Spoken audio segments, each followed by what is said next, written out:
Sweet. We're live? Yeah, we're live, man. Let's go. Knox, what's up? I'm happy to be here, brother. Happy Monday. It's nice to meet you. Thanks pleasure. for doing this. So anybody listen to the podcast, I only prep one question. I'm going to get to that question in a sec. Okay. I want you, if you can, just give us a quick introduction for the folks that don't know you yet. Tell a little bit about yourself. Dude, so my name is Knox. That is my real name before anybody. Is it really? That is my real name. Yeah. Everybody thinks I'm like super artsy and I just made it up. No, it's just my you're from first. Knoxville. No, Dayton, Ohio, baby. Okay.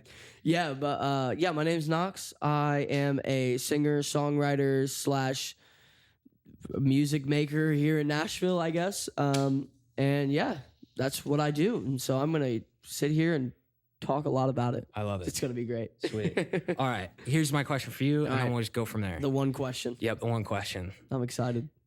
So your background, you came up as a songwriter. Yeah. So you weren't involved in music, correct? Until like 2019. Yeah. And then you got into songwriting, you moved out to Nashville. Yes, sir. And then all of a sudden, and we'll get into this, like you blew up and you're now got this massive solo career, right? I guess. How do you preserve your sanity and how do you preserve your authenticity when you have such a rapid shift from being the guy behind the scenes to now the guy selling out an entire tour? Dude, okay, well, first of all, great one question. That's a Hey. great one question. That's what Dude, I'm here for. but I feel like when you go through something like that, it's all about the people around you. You know what I mean?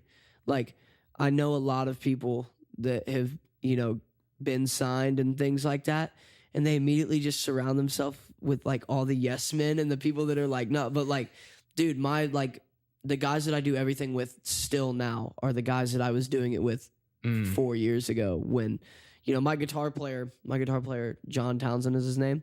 He works at UPS and we started writing songs right when I moved to Nashville. So like 5 years ago.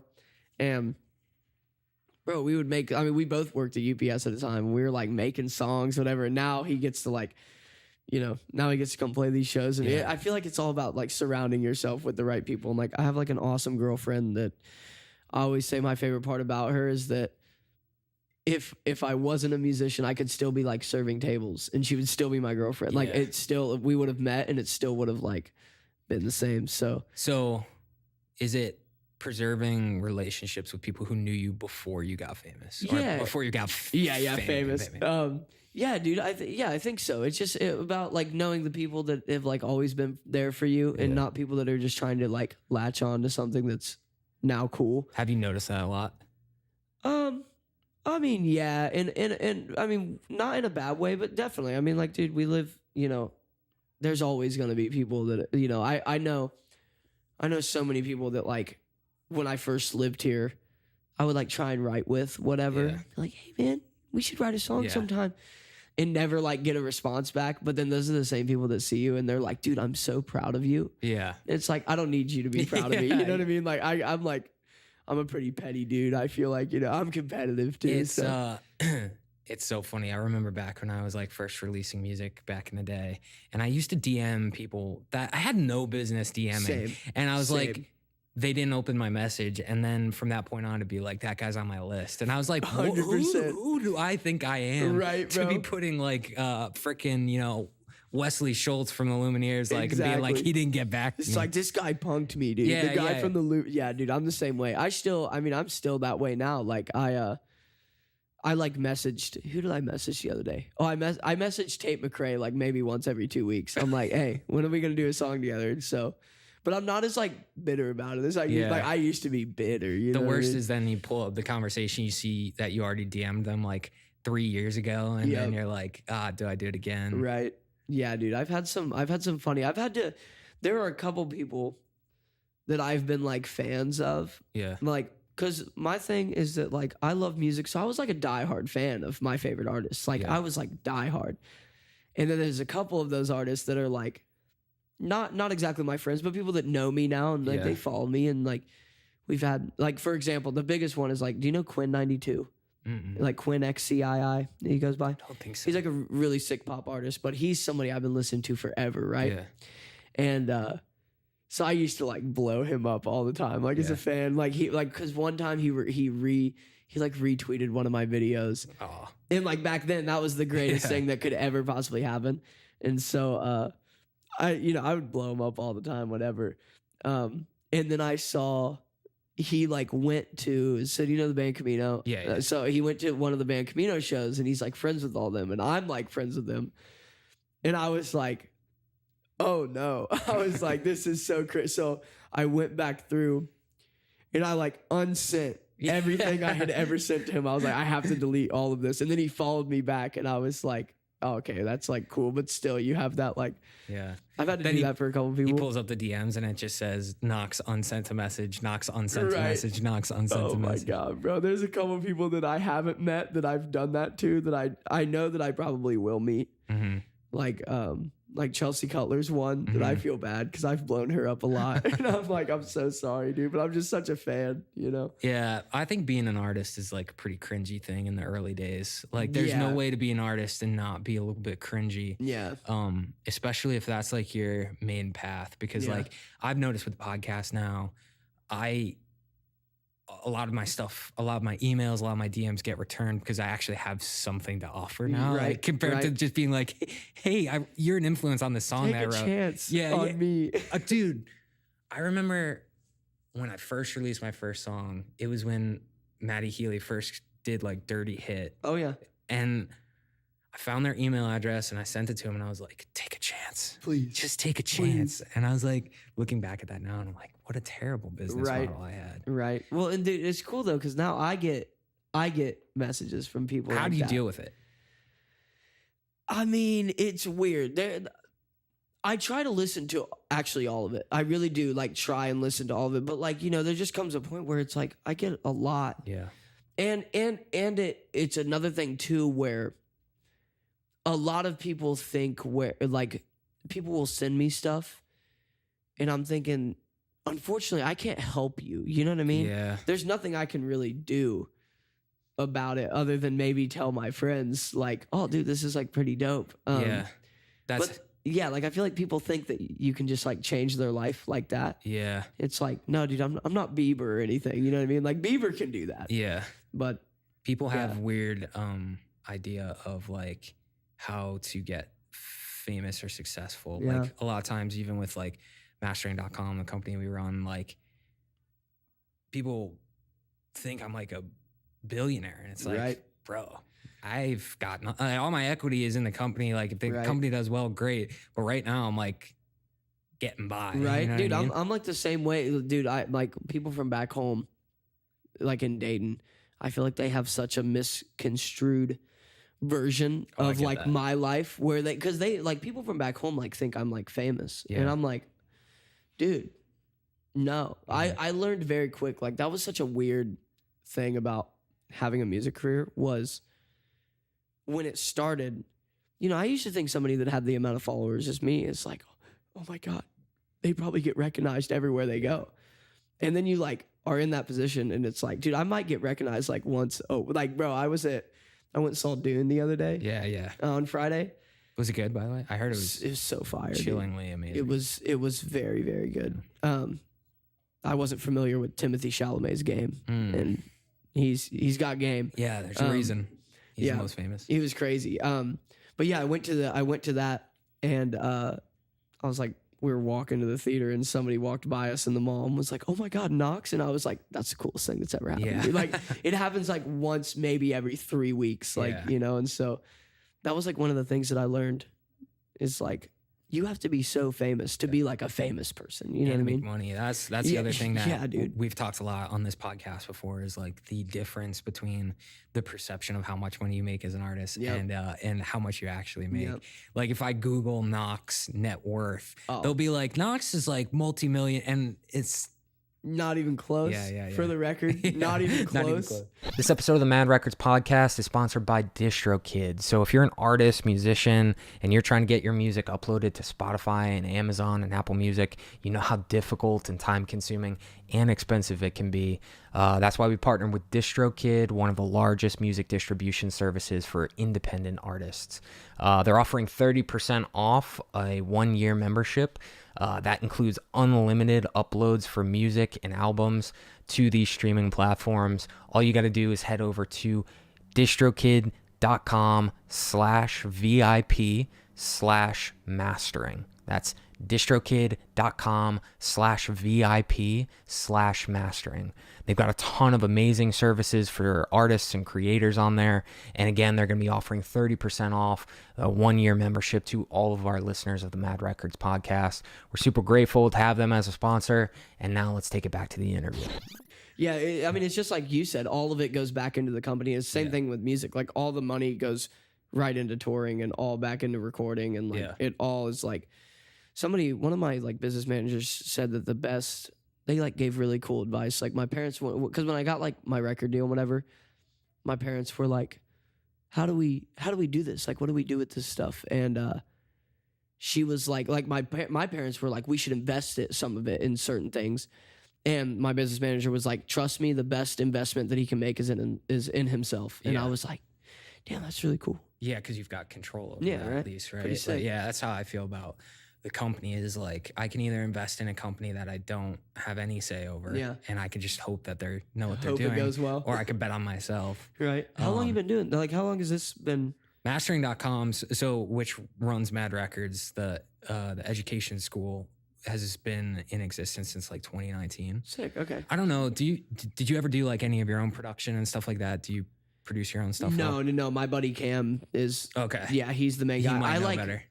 I can mentally do it. I just don't know how to press the buttons. You know what I mean? You're the guy who's in the background and is like, I want this to sound a little cleaner. Yeah, cleaner, exactly. make it cleaner. And then they're like, I'm like, bro, Cam calls me his bro-ducer. That's what he calls me. Yeah. Bro, make that cleaner. Right? Yeah, so we've been doing it for like 3 years now. And then Mad Records obviously just started. But so I wanted to ask you about your background and how you got into music, because I think it's a really interesting story. Yeah, so thanks, dude. You tell us how you got into music originally, because it wasn't as an artist. Yeah. So, okay. So basically what happened was I had a guitar my whole life. I never learned how to play it. I never learned how to do any of that. And when I graduated high school, so my parents live in this little town called Arcanum, Ohio, middle of nowhere. Like, I mean, like, my closest neighbor is like a mile away. It's like middle of nowhere. And so I played basketball and played sports in high school, but then like senior year, I had nothing to do. I was like, well, shoot, what do I do with my existence? So when I went to college, I was like, you know what? I'm going to take this guitar and this is going to be the thing that makes me cool. I was like, I'm going to be cool in college because I'm going to learn how to play guitar. Oh no. I know that guy, by the way. I've met that guy many times. So then that guy's not cool. Yeah, that guy usually doesn't end up. No, dude. I was a complete loser. But on the bright side, like, that being said, it was one of those things where I took it and I got so obsessed with it that it was all I did. Like, I stopped going to classes. I just spent all my time in my room learning how to play new songs or, whatever. It wasn't until sophomore year of college that I started trying to write stuff. But yeah, then basically I was there and I was like, man, I feel like I could figure this out, just making music or working in music, knowing enough about the industry that I could find something. I always say that I would have literally served coffee to songwriters if that's what it took. And so, yeah, I basically was like, man, if I'm going to do this, it's not going to happen in Ohio. I got to get somewhere. So what clicked for you when you picked up the guitar? What was the thing that you said, okay, hang on, there might be something here? Was it a natural ability to sing or write songs or what? So the big thing for me is that because this is what people don't understand. I was never I'm still learning every day. I was never an amazing singer and I was never a freak guitar player. I'm still not. I'm still learning every day. But the thing that I knew that there was something different there was when I started playing on open mic nights in Ohio. I was showing up to these things and everybody that I met was so amazing. I feel like I learned so much from so many people. There's this one kid, I'm going to shout him out on this pod. His name was Brett Trochier, I never even figured out how to say his last name, but he came to my show in Boston. He's the man. But I had met these people on these open mic nights and they, I would ask them questions how long you been playing? How long you been doing this? And they were like, oh, I've been doing this since I was 9. I've been doing this forever. I'd been doing it less than a year. And I was like, man, I feel like I can hang with you guys. You know what I mean? Like, I didn't feel like I was getting on stage and like making a fool of myself. Like, I felt like I was like just as good as everybody else. That's amazing. Yeah. And I just hadn't been doing it long. So that was kind of the thing for me that I was like, man, I feel like if I just work really hard at it and could really practice and, put time into it, I could figure it out. And so, that was the whole thing. But, everybody thinks that, so many people think that you're kind of like born with it. Yeah. Like, dude, I was not. Dude, I didn't write my first song till I was 19. It was terrible. Yeah. Like, it was called Tell Me How. It was awful. Like, and so, like, it's just like anything else, man. Just like loads of hours put into it. And like, I'm still learning every day. Like, I'm still like a super average guitar player and honestly a pretty average singer too. Like, I'm still just learning. Yeah, it's so funny because I didn't start writing music till I was 19, and I had the exact opposite thing where I was like, when I would meet someone who's been playing since they were 9, I was like, I shouldn't even talk to you. I shouldn't even pretend like I'm a musician, and that kept me from releasing stuff for a really long time. But it probably makes a lot more sense to just put it out there and just keep improving. Yeah, well, dude, I think Delusion is a part of it.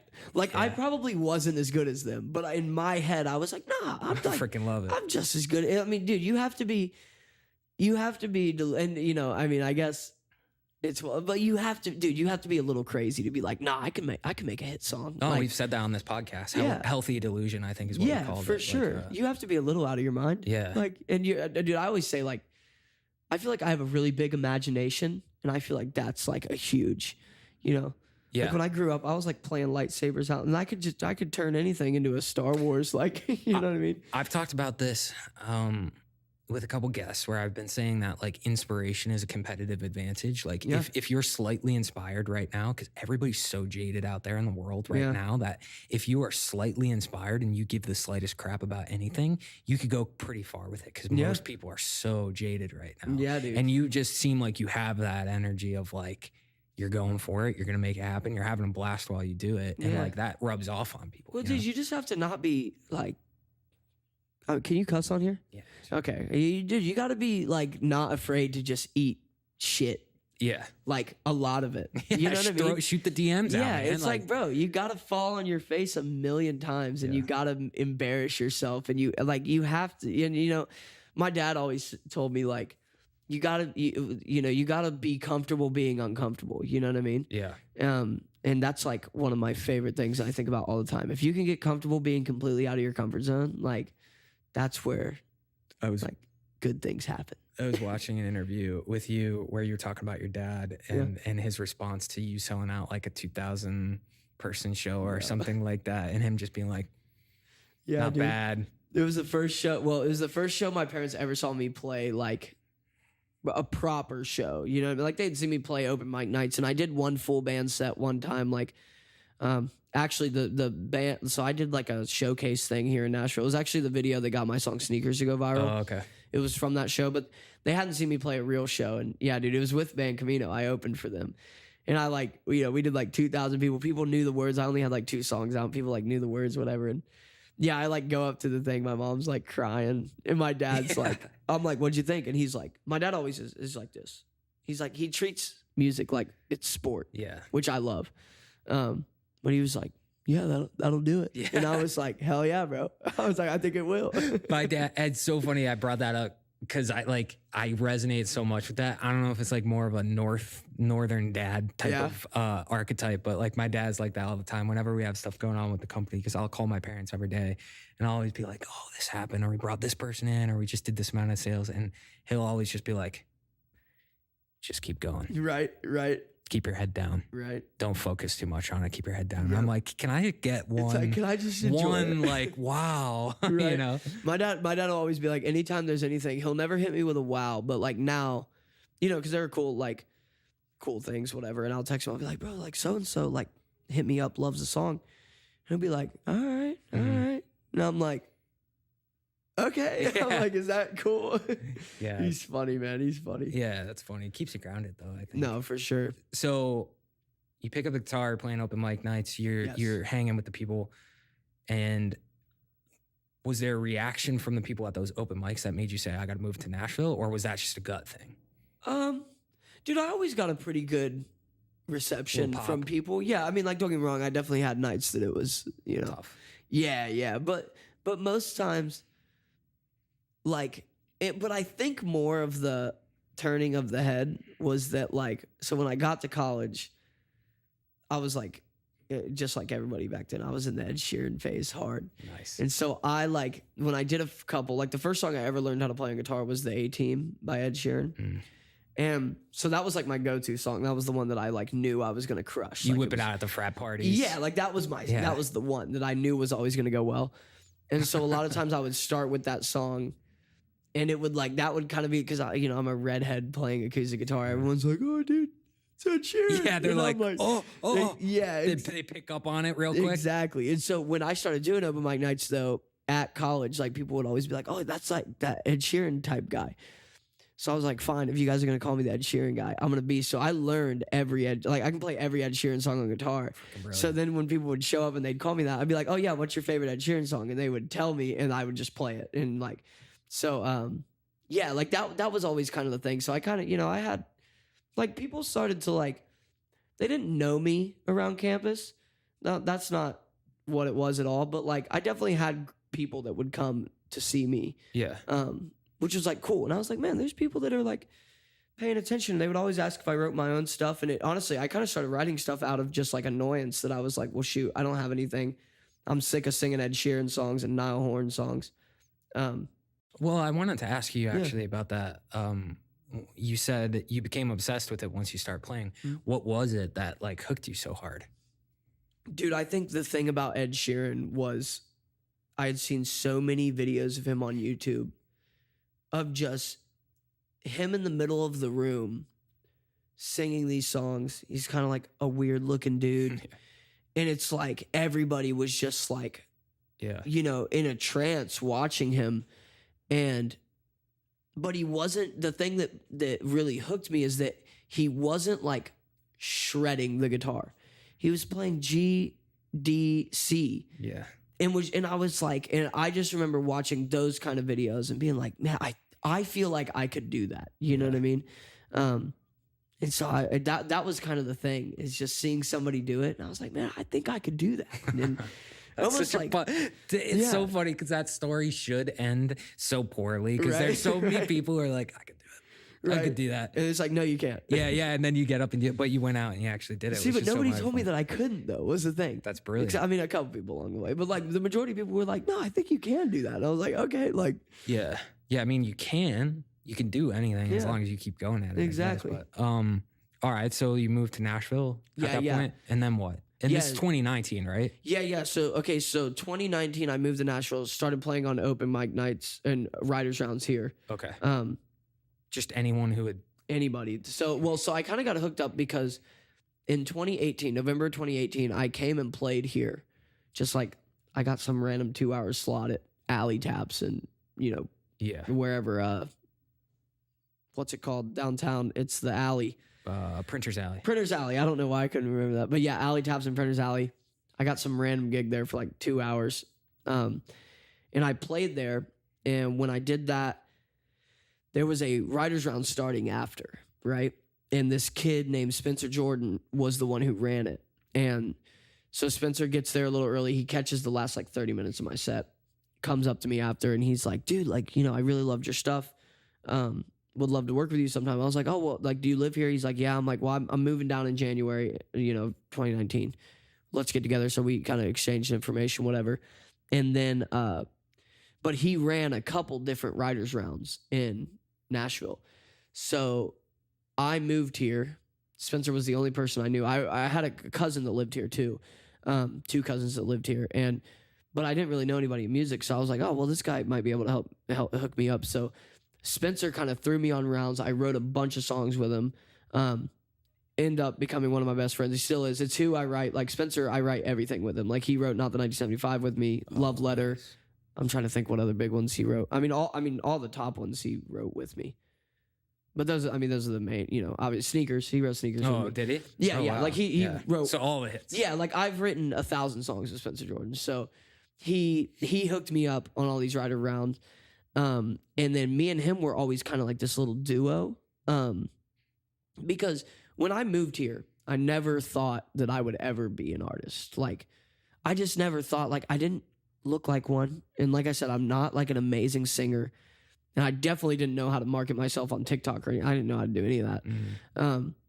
And so I was always just like, there's one thing that I know that I'm good at, and it's making songs, or at least, you know, I can be good at that. Like, that was my goal, is like, let's just focus on the music. Anything else that happens is just like, whatever happens.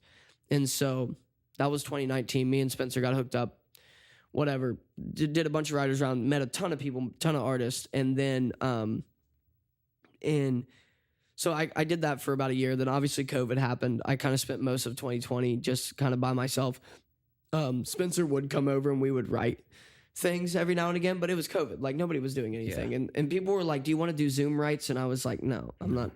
I didn't do a Zoom. I've never done a Zoom write in my life. No, that's like the podcast, like in person versus Zoom. It's dude, I'm such like an energy in the room type of guy, you know? And so I never did that. And then 2021 started, and dude, it was so funny. So Spencer's like, so me and Spencer at that time had been like, you know what, this is what we'll do. Let's just start finding artists that we believe in, and let's just go write them some songs. Like, let's just pick an artist, write 2 or 3 songs, see what happens.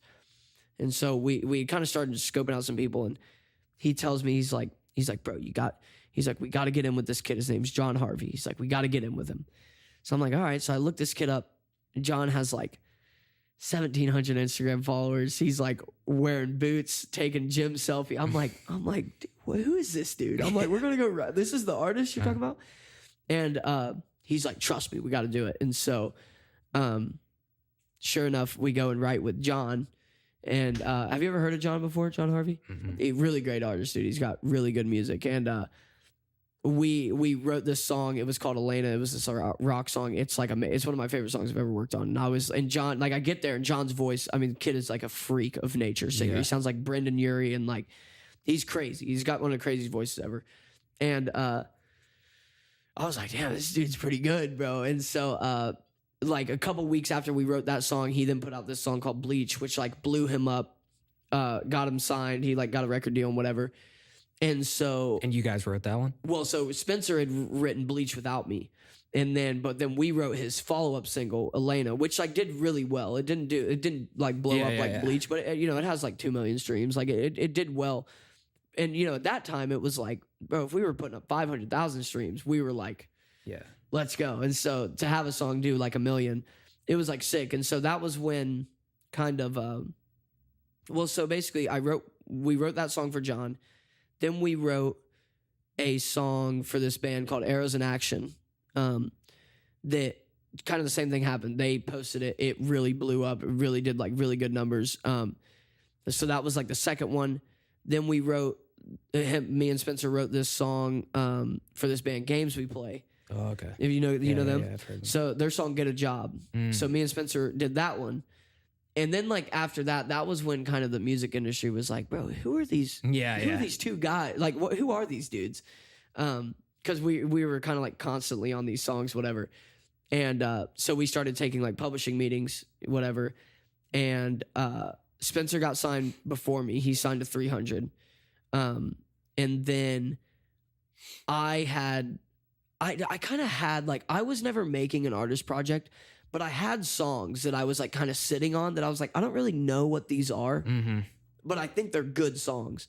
And so I then met, so Spencer had gotten signed. I then met this kid named Cam Becker, who I did one session with him. And I was like, the first time we ever made a song, it was like not a good song. It was like fine, but the quality of it was good. And I was like, this kid seems to like, I think he knows what I'm trying to do with these songs. So, so then Cam came back to Nashville. We made my song, I Don't Want to Know. But at the time, it was just a song called I Don't Want to Know. And I was like, I don't know whose this is or what it is. It's just sick. Let's make it. And so we made it. That was the song that then got me signed. So I signed to a company called Riverhouse. Okay. And that got me signed. So then me and Spencer were both signed. Well, then like right when I signed my deal, I was like, you know what? Me and Cam just made this 6 song, I Don't Want to Know. I was like, I got 6 other songs I'm sitting on. Let me just go record them. I'm gonna go record them with Cam. I'll bring them back to River House. We'll get them pitched to people. And so like in some still of the songs, as a songwriter, yeah, still as a songwriter, not but like as Knox. yeah, exactly. Yeah, but those songs included like Sneakers was one of those songs that me and Spencer was sitting on, and then like I had this song that I wrote myself called NYC, and then like I was just kind of sitting on these random songs, and so I called Cam, this kid that barely knows me, and I was like, I knew he was from Ohio. He lived in Columbus at the time. I was like, dude, this is really weird. I know you don't know me at all, but I was like, I just like signed my deal. I have 7 songs that I think are fire. I'm like, can I come stay at your house and record them? I love it. And he was just like, yeah, bro, like let's run it. And so like he took the week off work. I had signed my publishing deal, so that was kind of like me going to work. But I went up to Ohio, stayed at his house, and we recorded all 7 songs in his parents' basement. Yeah. Just all the demos. And I brought him back to Nashville, and I kind of told my publishers, I was like, hey, I'm sitting on some like fire songs that need to be like cut and recorded by somebody. And I showed him to my manager, I showed him to my lawyer, I showed him to my publishers, and they were just like, it was like kind of a unanimous decision. They were like, bro, you're singing these. They were like, nobody else is singing these. Like, these are your songs. You need to put them out. Which is funny because I even said, I was like, I don't really know if this is, like, I don't know if I want to do this. Well, that's probably exactly why it worked. Like, like that's the thing I noticed as soon as I started prepping for this interview was like, as soon as you watch 2 seconds of an interview with you, you're like, I like this dude. Oh, dude, I appreciate that, man. Like, it makes you like the music more. It like makes you like the lyrics more. And because I've noticed there's this trend on TikTok where it's like everybody's trying to write the most relatable thing. Yeah. And it often comes off as like really inauthentic. Yes. Right? Yeah. Like everybody will talk about like, you know, I don't know, their depression and sitting at home. Anxiety. And it's like, that's fine. But sometimes you want to see who people really are. And when you listen to your music and then see you in person, it's like, that's who you really are. So those songs, if you handed them to someone else, probably would have done a fraction of it. I agree. Yeah. It's a good call by the squad. Thank you, bro. Yeah. Thanks, man. Well, dude, bro. I mean, it all just like, and I think that is what made it special. Those, especially that first EP, like the first EP, How to Lose a Girl, is like so sentimental to me because like at that point, because it's like different now because now I'm like signed and now there's fans and like there's kind of this like pressure and this like expectation, you know what I mean? But back then we were just like all just some dudes just making stuff we thought was sick, you know? I was going to ask you, that week that you spent at his house, what was that like? Was that when you think back on that period, was that like a magical week? For sure, dude. It was one of those where we didn't know what was going to happen with the songs, but we knew we had something. Like we were like, these are special. Like we were like, there is something here that is like really good. I mean, I'm trying to think. The only song we made that week, we made Hate My Guts, Sneakers, Time Machine, Porch Lights, and NYC. We did 5 songs. Good run. Thanks. And then we did, I'm trying to think. I Don't Want to Know was already made. So that was the 6th one. And then we had a song. So I knew that there needed to be a 7th song. I didn't know what it was going to be yet, but I knew there had to be 7 because we came up with like How to Lose a Girl in 7 songs. And so, couldn't trim that to 6 songs. Yeah, no, the title 7 doesn't work. Yeah, the 7 just rolled, you know, and we were like, nah, we got to get a 7th song. And so I actually went back to his house in Columbus. Me and my buddy Zach went back up there and maybe like a month later we went back and we wrote this song that just came out called Girl on the Internet. So that song we've had forever. That song we made in, August of 2022. Like we made it forever ago. And we were like, this is the 7th song, whatever. Then we like kind of are collecting the songs. We're like, this is it, whatever. I've played it on every show I've ever played. Like it was the opening song on the Camino opener set. Yeah. And we're like, literally, I'm like starting to talk to the labels. We're like, here's the 7 songs. Well, then we go on a writer's trip and we make Dumpster Fire. And I was like, bro, this song is crazy. And it was just like, it was something new that like Girl on the Internet kind of had the same vibe as Porch Lights and NYC. I was like, bro, this introduces like a whole new, this is like, now we have 7 songs that are completely different, like whatever. And so, yeah, Girl on the Internet ended up getting punted off. And then, but I always knew, I was like, this song's going to have its moment. Yeah. And, you know, I'm actually really glad that we waited, because now it's like, dude, it's got like almost 2 million streams. And that was never a song that I ever expected to be like big. You know what I mean? Like, I always thought it was just kind of like one of the extra songs on the B-side EP type of thing. Yeah, and then even when we put it out as a single, it was more so just for fans that had seen me live, you know? Because if you had seen me live, you'd heard it before, but I never posted about it or anything. So when we put it out, I was like, man, the fans are going to like love this. And then I posted the announcement and it did like 1 million views. And I was like, what is happening? I was like, dude, people love this song. And it like ended up crushing. That's amazing. Yeah. And so when you were writing, okay, I'll tell you a very quick story. Yeah. I recently flew out to LA, right? Yeah. And I was staying at a buddy's house who's a producer. Mm-hmm. It was just me and my guitarist and buddy of mine. And we were staying at this producer's house.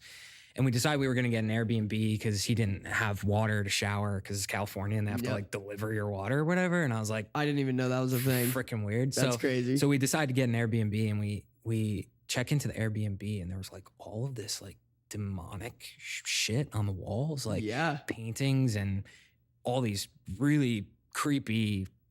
And we were like, we got to get out of here. Yeah, so dude. We didn't stay there. We left. And in that night, we got back to his studio and we were like, let's write a song about what this experience was like. Yeah. And there was something about like the three of us on this like futon that's been used 1 million times, writing this song about what had happened, that you captured this energy that you wouldn't have gotten otherwise. Yeah, and it sounds like in that week that you had, because you had nothing to lose at that point, right? Like these were songs that you were just sitting on. That week, you probably were so creatively free. Mm-hmm. Do you feel like it's been hard to replicate that since you've started releasing music? Or do you feel like you've kept No, I feel energy? like, dude, I feel like it's stayed the same. Because the cool thing is that, like, don't get me wrong, like, being signed and stuff is amazing. And, like, it's super cool. Like, I have a lot of really cool, like, things that I can do. But at the end of the day, we still make all the songs. Like, so Cam was able to move to Nashville. He lives right down the street now, over on Riverside. Y'all don't go like exact address. Yeah, exactly. But yeah, he lives like right down the street, and we still make all the songs. Like, you know, it's still like me and Spencer write the majority of them, and then like Cam does most of the production. But it's still like it's like right in his bedroom. Like, we don't go into fancy studio. Like, we've been in those, and it's cool to do them. But every good song, like great song that we've made, has been like just chilling, dude. You know? Well, that's takes me back to the first answer that you had, which is like keeping the same people. 100%. Right? Like, if you switched it up and were like, yo, Spencer, I'm sorry, I'm going to go work with, you know, XYZ songwriter and get in this fancy studio, probably lose all of the magic that it has. Yeah, I mean, the majority, like, don't get me wrong, like, I definitely get to work with cooler people now, but the majority of the time, if I'm working with somebody, Cam and Spencer are going to be with me. I love it. I'm like, we can pull people into our world. Yeah. You know what I mean? But it's like, I don't want to go and join other people's worlds. And then, like, because, you know, I kind of, not that I did that, but I kind of like, you know, like the label sent me out to LA, just me, and like I'm writing with all these like big wigs or whatever. And I'm like, dude, you guys don't get what I'm trying to do. You know, you guys are trying to write a song for Justin Bieber, and I'm not Justin Bieber. You know what I mean? Dude, that is an incredibly hard thing to do. That most people, I feel like once they get a taste of success, it's super tempting to abandon everything that you've been doing and be like, now I can get in the rooms with these people. Yeah. But you're doing the exact opposite. Yeah. But it's cool, dude, because I get to like, dude, I get like, because that's the other thing that I hate, man. I hate when artists like blow up or whatever, and then they're like, yeah, I did this. It's like, bro, I didn't do this without Cam. I didn't do this without Spencer. I didn't do this without my manager, Wes. I didn't do it without my best friend, Zach. Like, bro, it's like, I wouldn't be here without y'all, dude. It's like, what do you mean? I remember this feeling when I used to work on Wall Street was, because grew up in Scranton, Pennsylvania, which is just like coal mining town. Obviously from The Office. Everybody will say that.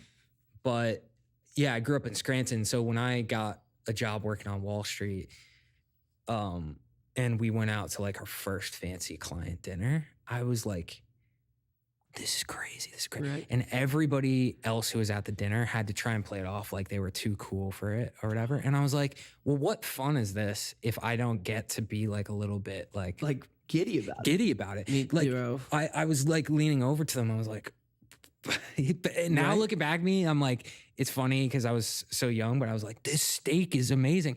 And they were like, it's fine. It's a fine steak. It's fine. And I'm like, well, then this sucks. I'd rather just go home because if I'm not with my friends or people that appreciate this, then what fun is it really? Dude, that's so, I can't stand that kind of stuff. And that, dude, you're right. That happens in music. And like, I constantly am just reminding, like, you know, because we have our days where we make like a bad song or whatever. And it's like, man, but it's like, bro, this is our job, dude. It's like, this is my job right now. Like that I'm here with you. You know what I mean? It's like, bro, it's a Monday. It's not that bad. Yeah, dude, it's a Monday. I'm wearing Crocs, dude. Like, come on, bro. I know. I'm in a matching sweatsuit. I got my own logo. There are worse gigs, bro, you know? I think that's so important to keep. Yeah, like, man. So many people lose that. Yeah. It's so discouraging. I remember being in those moments and just being at like a fancy dinner or like a really cool place, like if we had to travel or whatever. And all I wanted to do was turn to somebody and be like, I can't believe this. Right. And everybody would all have to play it too cool. Right. And I was like, well, dude, I even had like, I have experiences where I will get, you know, texts from like my A&R. It's like, hey man, like we need you to, like this morning, right? This morning I had to go record vocals for this song at 10 a.m. I have not been home in over a month. Whatever. Like the last thing I wanted to do was wake up at 8 so I could get to a studio at 9:30 and sing. Like that's the last thing I wanted to do. So I like woke up mad this morning, right? But then you have to like, I often have to remind myself, it's like, dude, you're mad because Atlantic Records wants you to go record a song. Yeah. A hit song like that was like, so this is one of the only songs that I'm putting out that like it was like an outside cut. Like it was pitched to me and I'm like, this is an amazing song. If I get the honor to sing it, I will absolutely do my best to like do it justice.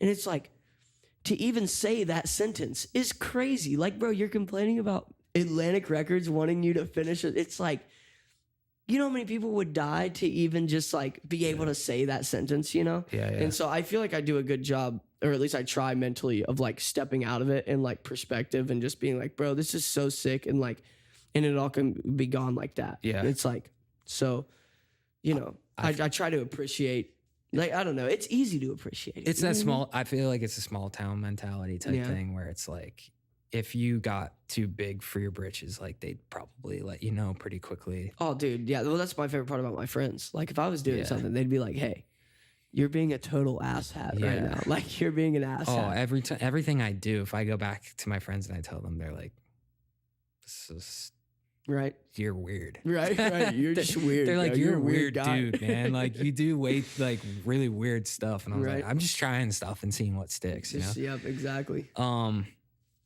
So you record the 7 songs. Yeah. And then is that where things took off? I don't know the origin story here of what was the catalyst? What was the first thing that blew up? Was it sneakers? Yes. Okay. So basically what happened was I was on a family vacation. Okay.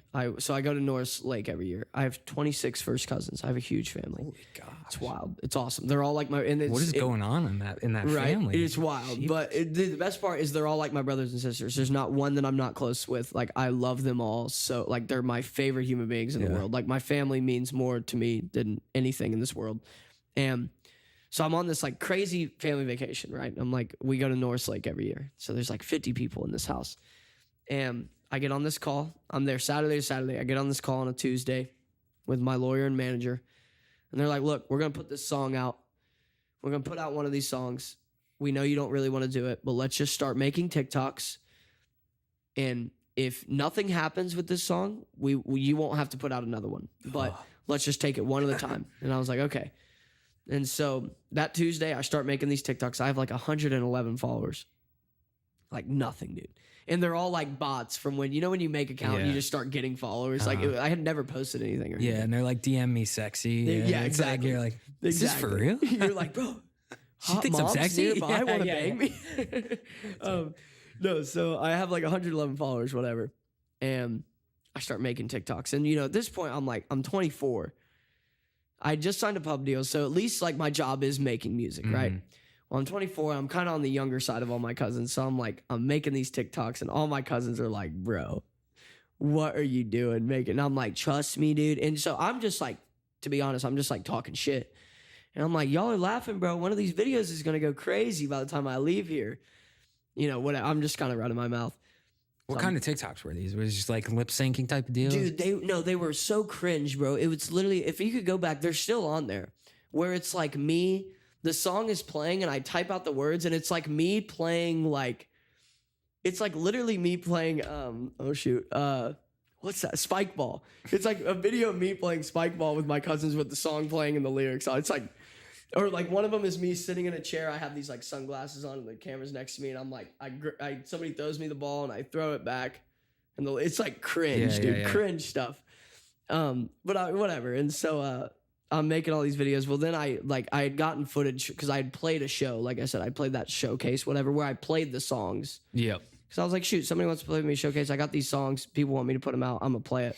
So we played at Basement East. It was like me, Marissa Mano, Sam Varga, Youth Year, and Winona Fighter, I think was the lineup. I only remember that because it's on my wall. I have the poster in my wall. They're in my bedroom. But I had gotten footage from that. And so I was like, well, I'm just going to throw the audio over this live footage and post it. And so I posted that on Friday. So I'm like leaving the next day on Saturday. And I posted on Friday. And I'm like very good. I still am very good about like post and ghost. I just post. I'll check it tomorrow or I'll check it whenever. That's the key. So I post this TikTok at like, I don't know, maybe noon. And we're down at the lake all day and I come back up and all of my aunts are like, yo, your video has like 700,000 views. And I was like, no, it doesn't. All my aunts. Yeah, right. So my all 42 of them. Yeah. So yeah, exactly. So all my aunts are like, and my mom are like, what? It's like blowing up. And they're like, yeah, it's like blowing up on TikTok. And I'm like, well, I'm not going to look at my phone, whatever. And so the next morning I wake up and it's at like, 3 million views, whatever. And I was like, oh man, I was like, this is crazy. And next thing I know, I have like, I went from, I will never forget when I posted the video, I'll never forget it. Like I had 111 followers. I wake up Saturday morning and I had like 40 something K, 43K. Like it was like that. And, so naturally I'm like, well, I got to go back to Nashville and figure out what to do now. So I like, the video is going viral. Everybody's blowing me up. And I drive back to Nashville like 4 hours, whatever. I'm on the phone with my manager and he's like, brother, it's going. Like, it's going. And so everybody I know is like freaking out, whatever. And then I was just like, well, shoot, we got to like finish it and put it out. And so we got hooked up with like this distributor who his name's Amir. He goes by Blame the Lake. I'm trying to remember what his Sparta Distribution. That's what it is. Shout out Sparta Distribution because they hooked me up. Yeah, my boy. But yeah, the song came out like 2 weeks later, and then like a week after my video had gone viral, then somebody made the dance, and then the dance started going viral. So because it's so funny. Everybody on TikTok is like, the only reason you have a big song is because of my girl Genevieve who made the dance. She still does, hooks me up with all the songs. Like she's the best, Genevieve. Because she blew up because of the dance too. Like we were blowing up at the same time. That's nice. But everybody, it's like funny because everybody like says that she's like, they're like, you only have a career because of her. And I'm like, well, the video had 3 million views like 2 weeks before the dance got made, but that's okay. But it was cool because then the song came out and like, I think the first day it did like maybe 50K. But then because of the dance, then it started like going up. And so then it was like doing like, I think at one point, I think the highest it did like 175 in one day. And then, like I think in the first 6 days it came out, it had like 1 million streams. Okay. Yeah. This was something I wanted to ask you about because I heard you talk about it in another interview. I thought it was super interesting, which is getting fans off of TikTok into your live shows or to your Spotify is super challenging. Yeah.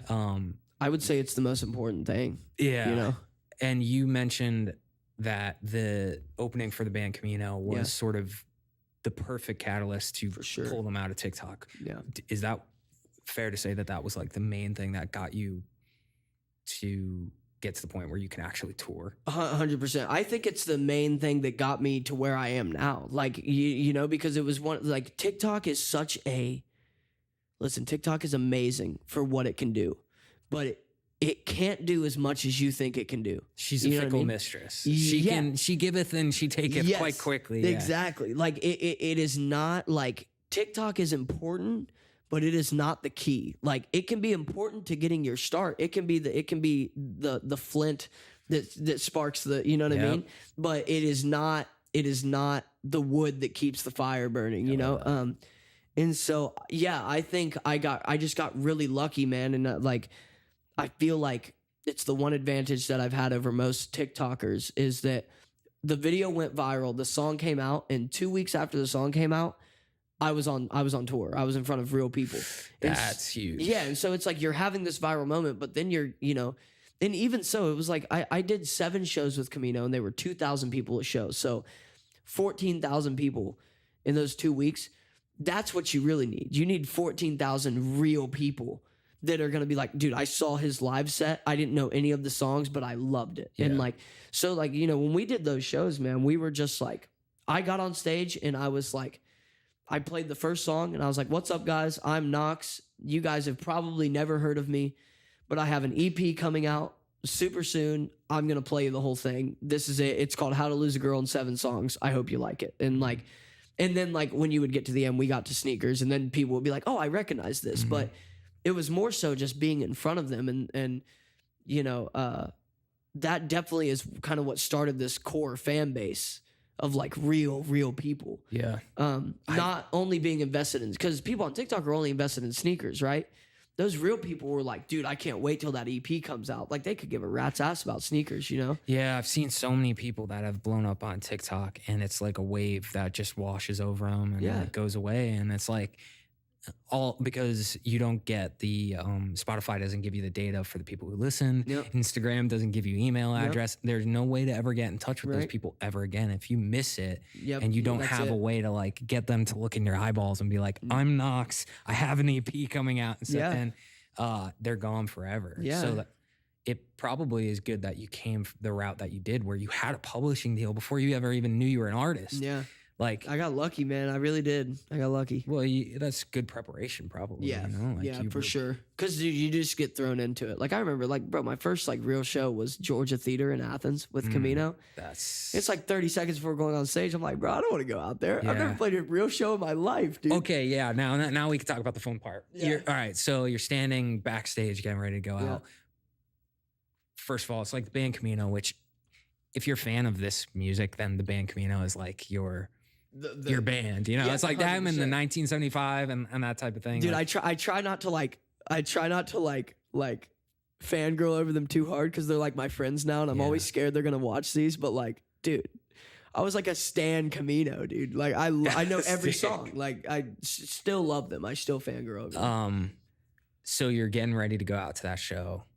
Was it packed? Like were people there for the opener? Sold out, top and bottom, completely. Yeah, it was completely filled. And you had only played open mics up until this point? Yeah, and then Plus I played the showcase show. That was it. And how many people were at the showcase show?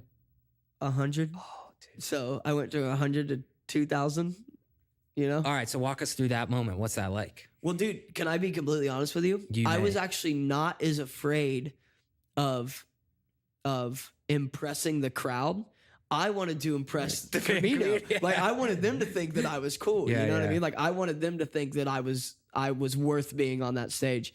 And so that was probably the scariest thing. Were they watching out in the crowd? Or? Well, they did come out and then they got recognized. So that, you know, but still just like, it wasn't even so much them. I wanted their crew to be impressed. Like you know what I mean? Like, it's just like, you're the opener. You want to like make it's a big responsibility. Yeah. Like I just wanted to prove to people like, no, I'm not just on TikTok. Like I'm supposed to be here. You know what I mean? Cause like I said, like I'm competitive as hell. And so, it was like, no, I wanted people to know like I deserved to be on that stage. And so that was the pressure. It's just like, because that was the thing I also didn't know is like, do I deserve to be on this? Like, I don't know. Yeah, too late. So it was also just trying to prove it to myself too, you know?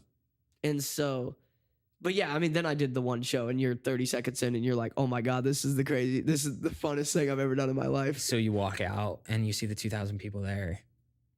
Was there a moment where you were like, I just got to rely on muscle memory and just do my thing? Or were you nervous when you walked out, or had you already switched into like game time mode? A little bit of both. Like right when you walk out, because dude, the thing is, you don't have a choice. It's like Yeah. you're either gonna make it an ass of yourself, or you're gonna do Pull what it you're off. supposed to do. And it's like, so you just kind of go into fight or flight mode, where it's like, well, shoot, I'm up here, I'm gonna. How did that show go? Really well. It went really well. Like the videos of me, you can tell that I was nervous. Like you could definitely tell that I was nervous, but I don't think like I can tell that, and probably people that know me can tell Yeah. that. But like the crowd didn't notice. Like the crowd had a blast. They were waving their hands. They were jumping up and down. After the show, I went out to the merch table and they had to move us outside because there were so many people waiting. Like it went really well. Oh, that's awesome. And so, yeah. And then like after the first show, it was like, dude, I can't wait to do that tomorrow. Yeah. Like that's going to be sick. That's funny. Yeah, my wife can always tell when I'm nervous. Other people can't tell when I'm nervous, but my wife knows when Right. I'm nervous. And I remember in like the first show that I played, I had this whole like mental conversation where I was like, I'm gonna take the mic off the stand and walk around a bit. And I was like, I can't do that. You're Right. fake. Like Right. you're not cool enough to take the mic off the stand. And then I was like, I should be up here at all. Yeah. Um, Well, Yeah. dude, I think it's one of those things too where it just like when it comes to performing, I think like the love for the music kind of takes over. yeah. So it's like, bro, you even as a songwriter, you dream to hear your songs come out of those loud ass speakers. You know what I mean? Yeah, I remember the first time, it was back in high school. My friend Tom, shout out to my friend Tom McDonald. Hey, shout out Tom McDonald, my boy. He came over to my house. I was like, I want to start writing music. I don't know why. Actually, I do know why, and I think you'll appreciate this. Oh God. I was cast in Camp Rock as Yes, sir. Jason from Camp Rock in high school. I And appreciate that very much. they forced me to sing in it. I was like, I'm not singing. Which one is Jason? What does he sing? He was Kevin. Oh, okay. Jonas. Okay. So I you was had- like the comic I relief. just wanna play my music. Yeah, yes, sir. exactly. Come on. So they forced me to sing, and I was like, I'm not singing. And they forced me to sing, and I was so scared of it that I fell in love with it because it's like shuts your brain off Yeah. because you're in that moment entirely. You just black out, dude. Yeah, but after that, I was like, let's play some music. So I invited my friend Tom over, and the first time we played a song that I wrote, and you're in that moment, and you're playing not only like music live, but you're playing a song that you wrote about Yeah. things that happened in your life. Yeah. That is like a drug that you can Yeah. never get anywhere else. Yeah, man. It's a weird feeling. It is really like strange in a way Yeah. because like I feel like once the songs come out, they're no longer like mine. Yours. You know what I mean? Like it's like these touch so many people where it's I think it's so funny when people are like, what does this song mean or whatever? And it's like, bro, they mean whatever you want them to mean. Yeah, like you tell however me. you took it, that's exactly what it means. Like, Mhm. it's so funny. Speaking of that, if you look up on Google, like what does Not the 1975 by Knox mean? Or what is that song about? Mm. You can like find this article that somebody wrote, and it's like this huge thing where the guy's like, when he writes this line, he's talking about this. And I'm like, yes. I'm like, absolutely, brother. I'm like, that's sure. Whatever you say. If man. that's what you think it means, then that's what it means. Yeah. But that's like how it is. You know what I mean? Like Mhm. songs are so like malleable. You know what I Mhm. mean? I feel like I say you know what I mean a lot. I literally almost said you know what I mean right now. I try. A lot of times I'll resist it. Right. I always say or I'll try and qualify my statements. It's my way of like, it feels like you're throwing them a little lifeline to be like, if Right. you don't know what I mean, it's okay to say that too. Right. Dude, I try to resist mine it. is like, I'm a liker. Mm. Like. I've gotten more aware of that as I've been doing these podcast episodes because I'm like, if we do start to develop a listenership, You want to sound something intelligent, is going to you know? really irritate them about my speaking patterns. I'm the same way. I've been doing all this radio stuff, and I'm just trying to like sound. See, I just said it again, but I'm just Yeah. trying to sound smart. Yeah. I hope I sound. We smart, all guys. are. right? Yeah. I think we're doing all right so far. No, we're crushing, dude. We're Um, crushing. Why do guys like me and you love Matty Healy from the 1975 so much? Dude, that's a good question because I feel like he should be unlikable. Yeah. But for me, dude, it's the performance. Yeah, Like because that he dude himself, loves it. he himself, if I saw him whip out a guitar at a frat house, I'd be like, oh my gosh, This fucking this guy. I could do that. That's what I would Yeah, say. yeah, he'd be the exact type of person I'd be like, oh my gosh. This dude. Yeah, with your sad songs and your tattoo. But I freaking love him. Dude, he's a freak. He's Why? a freak. Is it just the songs? Yeah, I think, dude, I think it's part of making music is convincing people that you mean it. You know, if that makes sense. And he means it. At least he's got me convinced that like I saw him at Lollapalooza last year. And it was the craziest. I was like, this dude loves it, man. He loves the music he makes and he believes in it. You know? I saw him the 1975 at Mad Cool Fest in Madrid, in Spain. Hell yeah. A couple years ago. That's sick. And I was with my friend Rich, and Shout out Rich. And we said if video ever surfaces of us at that concert, like that will tank our careers, because we were like two middle school girls like screaming. Like when they played Robbers, I was like, I almost went on stage and kissed him, because that's when that's when he pulled someone up on stage to kiss him, and I was like, pick me, man. I will kiss you, dude. Yeah. And I was like, what is this man's control? So when you wrote not the 1975, I was like, man, that is such a perfect encapsulation of what it feels like to be both a musician who loves Matty Healy, but also be the guy who's getting compared to him. Thank you, bro. It's so good. Where did that song come from? Dude, so the long story, not so long. Somebody just told me, they were like, I told them I was a musician. Cause you get it. Like when you tell someone you're a musician, they're like, okay, I bet you are. Yeah. And I was trying to say, no, I've signed to Atlantic Records. Yeah. Like, oh yeah, cool, whatever. And they just said, well, we would never be Matty Healy. And I thought that was hilarious. I thought it was such a funny roast. That was a real conversation. Yeah. It's funny. Shout out to whoever that was that said that. Never got her name. Oh, dang. Yep. It was bad. Oh. El Riz, dude. That's so funny.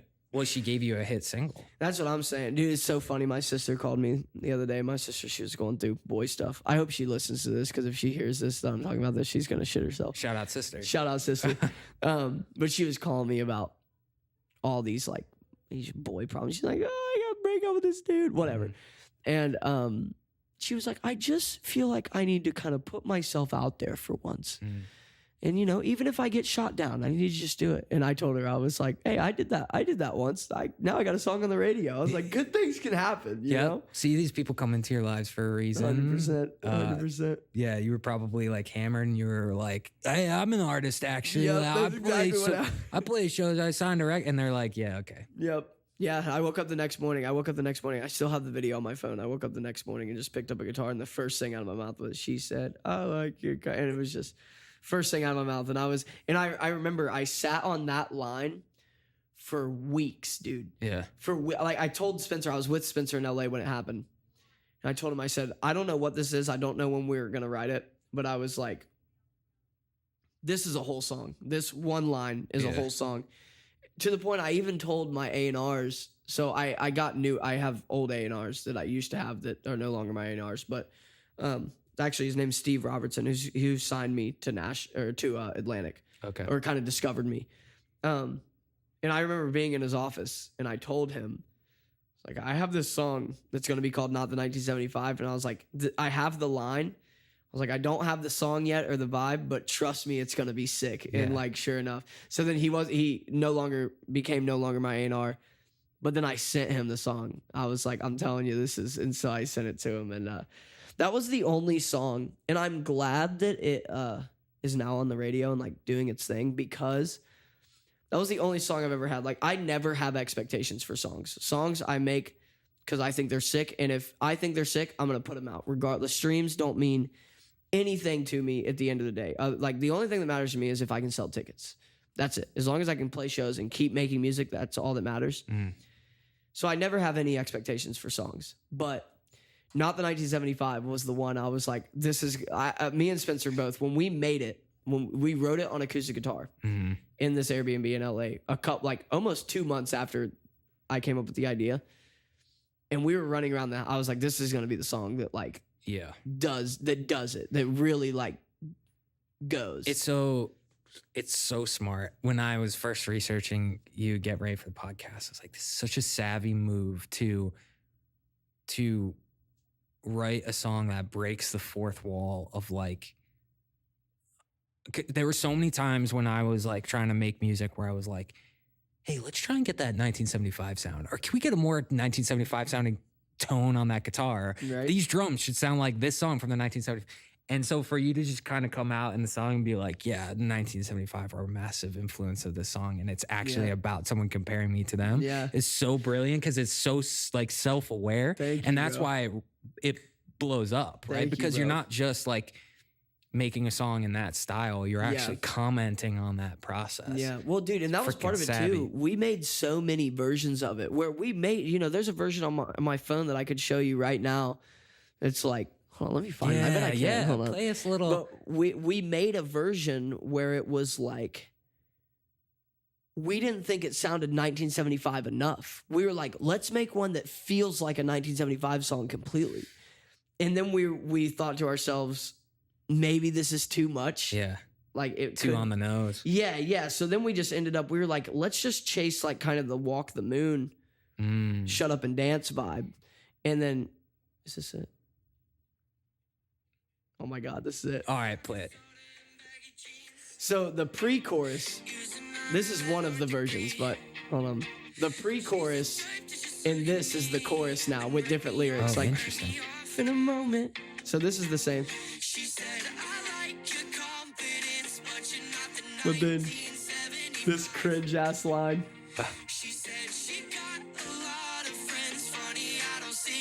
And then whole new chorus. Whole new chorus. I kinda love it. Kinda love it. Like that, you know what I mean? So it's a diss track. Yeah, exactly. So we made it this whole, and then we left that session after we made that version of the song, and I was like, that's not it. I was like, this idea is too good. We need to keep chasing it. I was like, that's not the version that we're gonna land on. I do love though that the first iteration was sort of like a diss track at the girl. Yeah, you're like, you say you've got a lot of friends. She's so damn pretentious. What was she gets the best of me. I'm so inevitably falling for girls like her. Yeah, that's so funny. Because we were trying to get like the I'm in love with you. Just something really repetitive. Yeah. So she's But I'm glad that version was not the version. Oh my gosh, I love that. You should release that anyways. It's like the bitter version. Exactly. You know? So I'm trying to think of where okay, so Sneakers comes out. Sneakers blows up. You're opening for the band Camino. Mm-hmm. How'd the rest of that tour, was opening for the band Camino? Yeah. Is it like as cool as you think? Is it less cool than you think? Like be totally transparent. Is it like you find yourself like eating Whataburger on the side of a road and you're like, this kind of sucks? Or so one, opening for Band Camino is as cool as you would think. Okay. They have the absolute greatest fans that are like so in it, dude. Yeah. And those guys are just awesome, man. Like they could not have treated me and my guys, you know, there's 7 of us that we don't have a fucking clue what we're doing. Yeah. And they just couldn't have been any better to us. That's huge. Yeah, I feel like huge. That probably isn't always the case. Yeah, right, dude? It was like, man, like they were really nice and just really accommodating and just like kind of whatever we needed. And, you know, people always say like, don't meet your heroes and whatever. It's like, dude, bullshit, man. It's like, I've met so many of... Have better heroes. Have heroes that aren't douchebags. Exactly, bro. Dude, don't even get me started, bro. Yeah, you're absolutely right. And it's like, everybody that I've met that I've looked up to has been awesome. But then, you know, tour life is like, yeah, bro, you're eating Whataburger on the side of the street and you're like, you know, you haven't showered in 3 days. Yeah. And it's awesome. I asked that to, you know, Jason Singer from Michigander. Do you know that? Yeah. I know of him. I don't know him. But. Yeah. He was on the podcast and I was saying that to him. I was like, I'm so fascinated because he opened for the Lumineers. Mm-hmm. And I'm so fascinated with the idea of like 1 second you're opening for the Lumineers and then like 2 hours later you're in like a bathroom stall, like everybody else. Let me tell you, brother. Let me tell you, 6 inches from another dude who's just right handling business, and you're like, that doesn't know or give a shit about who you are. It's crazy. That's gotta be so hard. Let me say, the weirdest part about touring is when you get off stage, the silence is deafening, dude. It is unbelievable how it's weird. It's a very weird feeling where you go from here you are ripping in front of 2,000 people or, a couple thousand people. And then you go backstage. You're just like, and then you get back from touring, you get back home. Yeah. And you're like, am I supposed to just play video games now and act like everything's normal? Yeah. That took a minute to get used to. And now I'm used to it, obviously, and it's fine. Because, dude, the one thing you got to learn is when you go on tours and you start playing those big shows is now I completely understand how some artists and some like really big famous people, like, because I'm thinking these things to myself at 2,000 level. Like, but when you're ripping arenas, I can completely understand how somebody could get lost in that. Yeah. It is like a drug, dude. It is like a drug. But and the one thing that I've had to learn is like that can't be the thing that gives me the most happiness in life. You know what I mean? Because then you're never gonna be happy. Because then you're not gonna rip those big shows your whole life unless you're like Elton John or Ed Sheeran. And newsflash, nobody is ever gonna be them. Yeah. Like, you know what I mean? Not like, yet. Yeah, it's like it's crazy. And so like I feel like I had to learn, you have to like, I was talking about this with my girlfriend yesterday, where the things that make me the happiest are like hanging out with her and being with my dog and going and seeing my family and seeing my cousins and like my uncles. I'm like a huge basketball fan. And so the SEC tournament's in Nashville in 2 weeks. And so like all my uncles are coming, and it's like, those are the things that I find the most happiness in. Yeah. And then it's just, you know what I mean? Because it's like, bro, I can totally understand how people could get lost in that life, Yeah. No, I've even it's like a conscious effort to not get. I remember when I went and first got the job on Wall Street, and I remember having this fear of going like, I don't want to become an asshole. Yeah. I was like, I really don't want to become an asshole. And I realized a couple weeks in that it's like, oh, it's just a choice. Like you either take the bait and go like, hey, I'm going to be an asshole to the new intern because I can. Right. Or you choose not to. And maybe there's like pressure, to be one way or the other, but it's all a choice. Yeah. Whether or not you buy into it. But I can't imagine if you're doing like 20,000 person arenas, like, and then you walk in your front door and there's like a jury duty slip, and you're like, right, freaking going to jury duty in freaking Knox. Exactly, bro. That's got to be hard. I'm very interested to see how.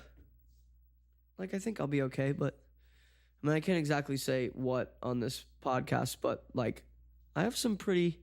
Oh shoot, we got the logo down. Yeah, this TV. Guys, this TV is the coolest thing ever. This TV is way more problems than That's funny. Wait, okay, tell me, what do you have coming up? Well, so like I'm that interested. sounded like we were gonna get a scoop there, a little scoop on something. Yeah, I just like, I'm interested to see what, like, I'm trying to think of a not weird way to say this, but like I'm interested to see how my mental is affected. Like I have some very, very, very large shows coming up that are gonna be a lot of thousands of people, and so I'm very interested to see how it like affects me. You know what I mean? Come back in after this. I'll come back and just be an absolute monster of a human being. You'll have like sunglasses on, and I'm like sitting like this, like in my Gucci. I think the people who are conscious of that going into the shows are rarely the people that get changed by them. If you were like not worried about it, then maybe you should be worried. Right. But if you're worried about it, then you probably will be okay. Right. Well, it's one of those things where like I feel like every show that I do, I just treat it as if like, hey, I might not ever be able to do this again. Yeah. So it's like enjoy every second of it. And like, so, but yeah, I have some like big ones coming up that I'm like, oh yeah. Can you give us any information? I I can tell you when the cameras are off. Okay, perfect. All right. I But love, dude. For fans, I'm playing. You just wait. It's I gonna used be to sick. listen to so many podcasts where they'd be like, "I'll tell you off air," and it would piss me off so bad. But now that you're I'm the that guy, you're like, this is sick. yeah, dude. I'm like, okay, off air is fine. Yeah. Do you have more time, or do you have a hard stop at some Dude, point? I'm chilling, man. Oh, okay, Whatever. frick yeah. Whatever, This man. is too much fun. Let's go. Okay, so let me think. So you do the band Camino. Yeah. So this is the thing that I find really interesting is you had that lineup with the same time that you were going viral on TikTok. Mhm. But it still seems like you did a really amazing job of pulling people off TikTok and into your Spotify and into your live shows. Like I heard an interview where you were like, you sold out a couple shows within a couple hours of posting it, which nothing against TikTok, but from like a TikTok perspective, that is crazy. Yeah. So was that all just from the band Camino? Like, did you find that they were the people buying tickets? I mean, a lot of those fans were. Really? But it was kind of different when like, so because the thing is, I only did it because it wasn't just Camino. Like I only did one headline show. So I did a headline show. So after Camino, I did Camino in September of 2022. Then in the fall of 2022, I toured more with this band, Bill Murray.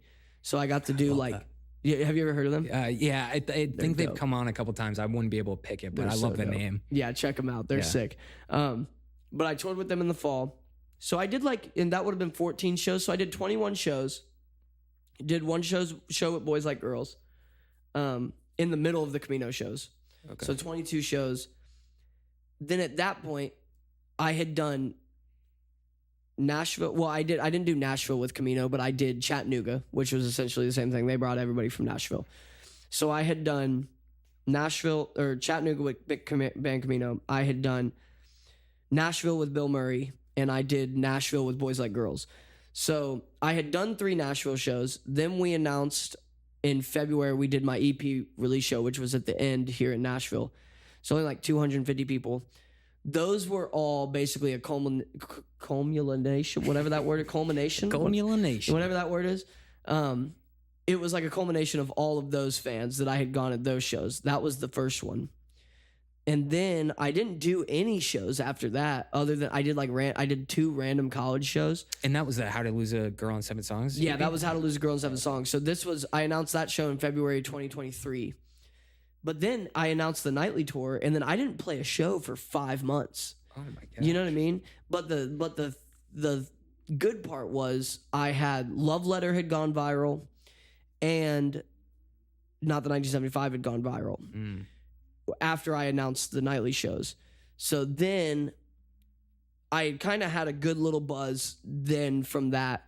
So sold some tickets to the nightly shows. Well, then I did 26 shows with nightly. Everybody came, really enjoyed my set, which was great. So then by that time, when I did announce my headline tour, I had done plenty of I'd been a proper touring musician, you know what I mean? Yeah. And so by the time that we were able to announce the headline shows, and then like we did a couple other things where like, Girl on the Internet had kind of gone viral after the nightly tour. Like I had the song with Nightly. So I had some of their fans kind of come over. I had a song with Charlotte Sands. So Charlotte Sands fans kind of came over. So it all just kind of melted into this huge thing. So then by the time we announced headline tour, because I had never done a headline tour. So when I announced those shows, a lot of those cities that I had been to a couple times were the first ones to sell out. So like Nashville sold out in the first 60 minutes and Chicago did and Atlanta. And there was one more. Chicago and Columbus, Ohio, where I'm from. So what was that? How was that going home? It's great. It's cool. Yeah. It was cool. Yeah, because it was a lot of people that were at that show that used to come see me when I was playing in restaurants. That's cool. So it was a fun time. But yeah, I think just a culmination of all. I don't know why I can't say that word. Whatever of all of those people. It just kind of came together, and people had never seen a headline show, so I think it was just like. After a full year, people were just like really wanting it. And once you have that, then it's just going out and trying to play as hard as you can for those fans. And Exactly. And just making sure, you know, we're about to post these vlogs on YouTube that we have, and there's a part in one of the videos that's really cool. I can't remember. It's either my manager or maybe I'm the one who says it, but it was like, you know, we're about to go play for 200 people in Chicago, and it was like, hey, let's go remind them why they spent tickets to like come see this. Like, let's go leave it all out there. And so, yeah, dude, I feel like the live show is the most important thing. It's like, bro, you can have as many views and whatever, but if you suck live, then who cares? I think the pendulum swinging hard back towards like in-person, people-oriented, connection-based things. I mean, that was the whole thinking behind the podcast when I've had, you know, people offer to do Zoom calls. I'm just like, I'd rather not do the interview. Yep. Because I would rather wait until you're here and we can do it in person than do it over Zoom, because 100%. people want to see people talking to people for real. Yeah. And I was going to say this, and I don't know if you've ever gotten this before, so this could be way off base, but when I listen to your music, it reminded me of pre-COVID era. Heck yeah, dude. I've not gotten that. That's cool. I remember going into COVID, because I was living in New York City at the time. So we were going to like a bunch of shows, and I was very much locked in on the same bands you were at the time, like Band Camino in 1975. And I was seeing a bunch of those shows. And then COVID hit, and we emerged from COVID, and everyone was just writing like depression core, like as stripped down as possible, as emo as possible, as depressed, myself included. Like I had found myself right. And then I heard, when I was looking into your music, and I heard Not the 1975 and Sneakers and stuff, I was like, dang, this reminds me of the happiness I used to feel before everything shut down. Heck yeah, man. Thank you, bro. Do you feel like that? Is that just me, or do you feel like people resonate with your sound because it? I feel like the thing I get the most is that people just say it feels nostalgic. It feels like music that you've heard before, but you've never heard it before. Yeah, exactly. Which I think is cool. And I don't know how we made that happen, or like why it sounds like that. Yeah. But yeah, I feel like that's the thing I get. So it's always just this, you know, this makes me, and I feel like that's the most important thing about music is just, music is timestamps, you know? Yeah. And so it's cool for people to be like, this makes me feel like this again. Well, 2018, 2019, I had like just met my now wife, and we were running around New York City, and we were going to a bunch of shows, and there was like, it was just like a very poignant part of my life. And I remember that sound, the music I was listening to, being the same sound that you have. And so like when I listen to your stuff, it takes you back to that period. I think that's so special, bro. Yeah. You know? But I definitely think COVID definitely put that in a lot more perspective, because you went from this very live centric. I told Michigander the same thing. Like, his music reminds me of walking into a festival with like a little bit of a buzz going. Yep. Like, and you hear him playing. That's how I hear his music. And yours reminds me of like just some venue in New York City where it's like you're out and the room's packed and there's people and you're in person. Thank you, bro. Which is probably like, for coming from TikTok, blowing up on TikTok, is amazing to like be able to translate that world. Yeah. Thank you, bro. Yeah, it's been, you know, it's one of those things. Like I said, bro, I just feel really lucky that people like connect with it that much, that they want to be invested in more than just the TikTok sounds. So what's the plan for Knoxs now? Like how big, this is like a cheesy question, but like how big do you want to go with it? Like what's the vision? Dude, my thing is that I'm signed to one of the biggest, and in my personal opinion, the greatest record label that's ever been. F yeah. And I've been put in a position that a lot of people that I've really looked up to have been in, and also a position where a lot of people would kill to be in this position. And so my thing is I'm gonna take it as far as, you know, you know, I'm gonna take it as far as people let me take it. As long as people keep listening, and as long as people come to the shows, whether that's at the end again or that's at Nissan or Bridgestone, like we're gonna take it as far as we can, and we're gonna, you know, like I said, that big imagination, man. We're gonna shoot for the stars, and we're Yeah.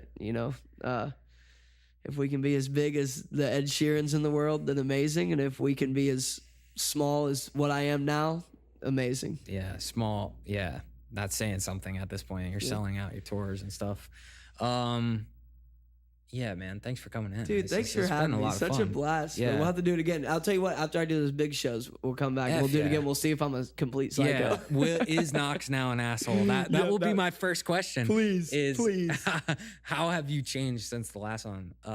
Yeah, that'll be so cool to see. No, we'll definitely do it. We'll definitely do it. I for whatever it's worth, I'm happy for you. Thanks, just like dude.